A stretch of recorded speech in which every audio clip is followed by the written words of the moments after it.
Welcome back to SNN Local News. I'm Lena Vargas in for Mike Stevens. All week, Mike has been telling you about an important investigative effort by the Herald-Tribune. It's a week-long series called Breaking the Bank. The 18-month investigation of almost 70 Florida community banks found many broke rules, laws, and the confidence of the public in many ways.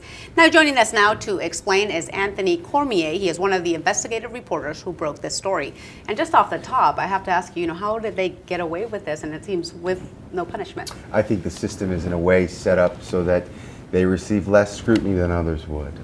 Certainly any other institution that has so much power over the public would require constant scrutiny, but they don't, unfortunately, and that caused the worst crisis since the Great Depression. Now, talk about some of the findings in your investigative series. They were high and low. We found them all over Florida. We found loans to the mob. We found terrorists who ran money in and out of the vaults. We saw insider deals. We saw executives who openly broke the law. And we saw regulators who didn't do a whole lot to stop it.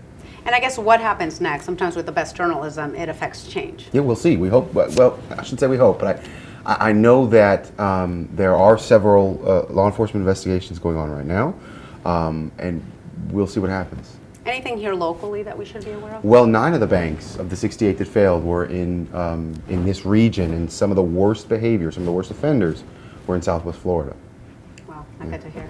Anything else you want to add about what you found and just the effort to uncover?